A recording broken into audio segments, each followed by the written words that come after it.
সবাইকে আমার ভিডিওতে অনেক অনেক স্বাগত, অনেক অনেক ভালোবাসা, অনেক অনেক অভিনন্দন।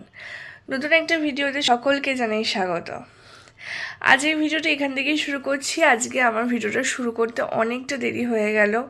এখন বাজে বিকেল 5:30, আর এখন দেখো আমি উঠেছি সবে, মানে ঘুম থেকে। অ্যাকচুয়ালি আমার সারাটা দিন না খুব মানে শরীর খারাপ লাগছিল। অ্যাকচুয়ালি সকালের ব্রেকফাস্টটা খাওয়ার পর না আমার কোনো কারণে অ্যাসিডিটি হয়ে গেছিলো। তো যাই হোক, আর কালকে আমার রাতে ভীষণ ঘুম কম হয়েছিল, ওই কারণেও না একটা ঘুমের ঘাটতি ছিল। যাই হোক, সব মিলিয়ে আমার শরীরটা আজকে ভীষণই খারাপ ছিল যে আমি ভিডিও করব, আমি করতে পারিনি। তার জন্য এখন থেকে ভিডিওটা শুরু করলাম। আর এখন দুপুরবেলা ঘুমিয়ে, দুপুরবেলা খেতেও পারিনি ভাতটুকু যে তোমাদের সাথে শেয়ার করব। তো এখন একটু ঠিকঠাক আছে শরীরটা, তো ভাবলাম ভিডিওটা শুরু করি। আর এখন দেখো উঠেছি, উঠে হচ্ছে চোখটাও দেখতে পাচ্ছ লালও হয়ে গেছে, মানে ডলছিলাম আর কি। তো তোমরা সকলে লাইক দিয়ে আমার ভিডিওটা দেখা শুরু করো, কেউ কিন্তু স্কিপ করে দেখো না, তাহলে বুঝতে পারবে না। তো আজকে ভিডিওটা এখান থেকেই শুরু করছি, চলো তাহলে এরপরে কী কী করি তোমাদের সাথে শেয়ার করছি। ঘুম থেকে উঠে পড়ার পরেই দেখি বোন চলে এসেছে। বোন যদিও সকালেই বলেছিল আসবো, কিন্তু এখনই আসবে বুঝতে পারিনি। তো দেখো বোন এসেছে, আর বোন আমার জন্য কিছু নিয়ে আসবে না এটা তো হতেই পারে না। আর দেখো মল জিনিস থেকে কি এনেছে তোমাদেরকে দেখাচ্ছি। তোমরা আগে বলো তো, তোমাদের বাড়ির পাশে কি মল জিনিস আছে? আর সেখান থেকে তোমরা বেশি মল জিনিসটা বেশি পছন্দ করো নাকি মিয়মর? তো যাই হোক, আমার মন জিনিসও পছন্দ, মিয়মরও পছন্দ, দুটোই আমার বাড়ির পাশে রয়েছে। আর এরকম মন জিনিস থেকে দুটো পেস্ট্রি এনেছিল, তার মানে এই পেস্ট্রিটা আমি খেয়েছি। তারপর একটা পার্সেল এসেছিলো, যেটা ওপেন করছিলাম, আর আমি বোনকে বললাম একটু ভিডিও কর, সবার সাথে একটু শেয়ারও করবো। আর এই দেখো, এটা একটা কী বলো তোমরা একটু গেস করো তো, খুললে তো বুঝতেই পারবে কি, তাও তোমরা একটু বললাম গেস করো। তো দেখো এখানে একটা ব্ল্যাক কালারের টি শার্ট রয়েছে, এটা আমার জন্য, কারণ আমার বড় তো এত বড়ো সাইজ লাগবে না, এটা আমার জন্যই। তো এইটা না আমি পরবো তোমাদের সাথে শেয়ার করবো অবশ্যই, কারণ তোমরা আমার পরিবার। তারপর দেখো যে চা খেয়ে নিলাম, কারণ ঘুম ঘুম বিষয়টা আমার কাটছিল না কিছু, তোমরা মুখ চোখ দেখে বুঝতে পারছিলে আশা করি। তার জন্য ভালো করে চা খেয়ে নিলাম, একটা কড়া চা, দেখতেই পাচ্ছ চিনি ছাড়া কড়া চা খেয়ে তারপর রেডি হয়ে নিলাম। আর দেখো এই ব্ল্যাক টি শার্টটাই পরেছি, আর বাইরে যেহেতু ঠান্ডা ওই কারণে একটা জ্যাকেটও পরে নিয়েছি। আর জ্যাকেটটা পরে এখন কিন্তু আমরা একটু বেরোবো, আমি আর আমার বোন আর আমার শাশুড়ি মিলে। কোথায় যাব সেটা তোমাদেরকে দেখাবো। তো দেখো, আমাকে অবশ্যই জানিও যে কেমন লাগছে, ঠিকঠাক ভালো লাগছে নাকি খারাপ লাগছে, অবশ্যই জানিও। অনেকের মুখে শুনেছি বলে যে বাপের বাড়িতে জিন্স পরতো কিন্তু শ্বশুর বাড়িতে জিন্স পরতে দেয় না, কিন্তু আমার জন্য তো পুরো জিনিসটাই উল্টো। আমি ছোটোবেলা থেকে জিন্স পরতাম টুকটাক, কিন্তু যখন বড় হয়ে গেছি তখন একটু মোটা হয়ে গেছিলাম বলে, আর আমার পিছন পোর্শনটা কোমরের নিচটা একটু বেশি ভারী হয়ে গেছিলো বলে, তার জন্য না আমার বাড়িতে খুব একটা জিন্স পরা পছন্দ করতো না। আমার বাবা পছন্দ করলেও মা খুব একটা পছন্দ করতো না, লোকেরা কুনজর দেবে ওই জন্য।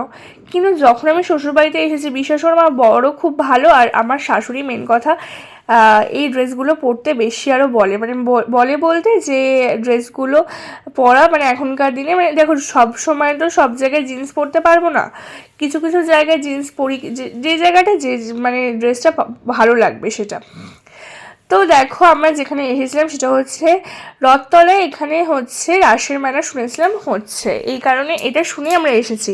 কিন্তু এসে আমরা আশাহত হয়েছি, এখানে জানো তো একটা কিছু এখন অবশিষ্ট নেই।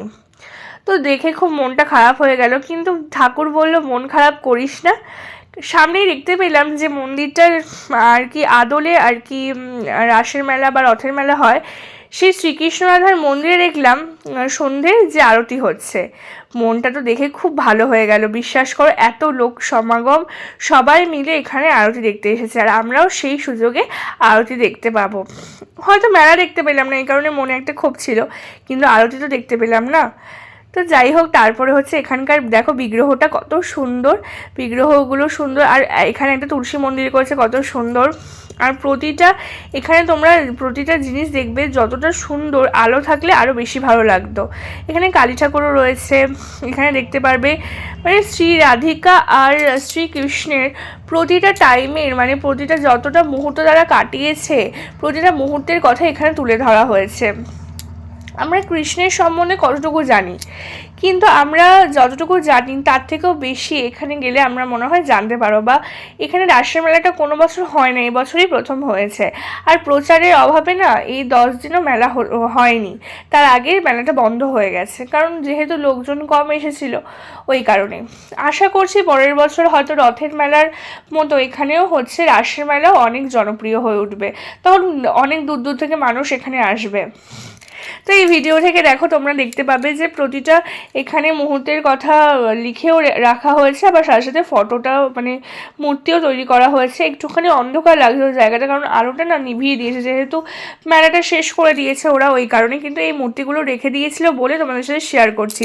প্রতিটা মূর্তি আমার এতটা সুন্দর লেগেছে, এতটা মানে কি বলবো সূক্ষ্ম কাজ তাদের, কি বলবো। তোমরা একটুখানি লেখাগুলো পড়ে পড়ে একটু দেখে নিও, আশা করি তোমাদেরও ভালো লাগবে। আর শ্রীকৃষ্ণ আমার মানে ছোটোবেলা থেকেই একটা অন্যরকম, মানে তার প্রতি একটা অন্যরকমই ভক্তি আমার। তো ওই কারণে না আমার সত্যি কথা বলতে খুবই ভালো লাগছিলো এই জিনিসগুলো, কারণ ছোট থেকে বড় অবধি রাধিকার সাথে যে যে মুহূর্তগুলো সব কাটিয়েছে সেসবের সব কথা এখানে লিখে রেখেছে। তো আমার খুবই ভালো লেগেছে। আর তোমরা অবশ্য কমেন্টে জানিও তোমাদের কীরকম লাগলো, আর তোমাদের মানে নিকটবর্তী এলাকায় রাসের মেলা হয় কি না।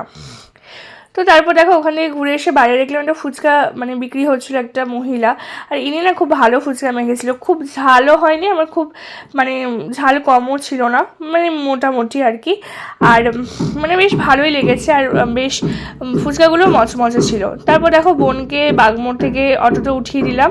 তারপরে হচ্ছে আমরা একটু দোকানে যাব, দোকানে কিছু কেনাকাটি আছে, অবশ্য শীতকাল পড়ে গেছে তো এই কারণে না আমার বাড়িতে পরার মতো কয়েকটা নাইটি কিনতে হবে, ওই কারণে চলে গেছি। আর দেখো এখান থেকে আমার না এই নাইটিটা ভালো লেগেছিলো, কিন্তু আমি এই নাইটিটা নিই। তোমরা একটু গেস করো তো কোনটা কোনটা নিয়েছে। আমি পরের ভিডিওটা তো দেখতেই পারবে, পরে পরে ভিডিও করবো যখন, তখন তো বুঝতেই পারবে। কিন্তু তোমরা তো গেস করো যে আমি কোন দুটো নাইটি নিয়েছি এখান থেকে। তারপরে কিন্তু একটু চলে গেলাম হচ্ছে এই যে ডাস্টবিনের যে জারটা কিনতে, তো কেনা হয়ে গেছে, তারপর আমি বাড়ি যাবো। দেখো বন্ধুরা, আমাদের হচ্ছে কম্বল বেরিয়ে গেছে, তোমাদেরও কি তাই এই অবস্থা অবশ্যই জানিও। আমাদের এখানে মানে মোটামুটি ঠান্ডা পড়েছে, খুব না, কিন্তু আমার মাঝে মাঝে ঠান্ডা লাগে, ওই কারণে আমি কম্বলটা বার করে ফেলেছি। এরকম বিছানাও হয়ে গেছে। আর তোমরা অবশ্যই জানিও তোমাদের জায়গাতেও কম্বল লাগছে কি না।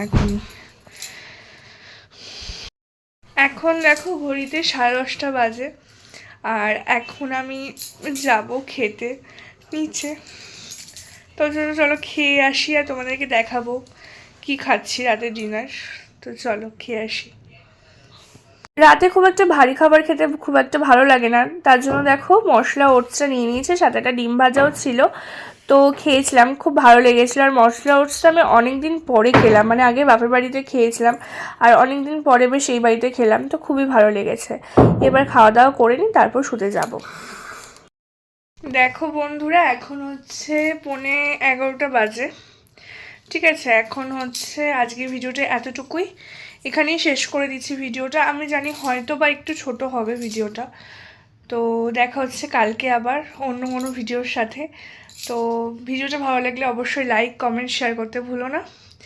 আর বাই সবাইকে, বাই, গুড নাইট সবাইকে।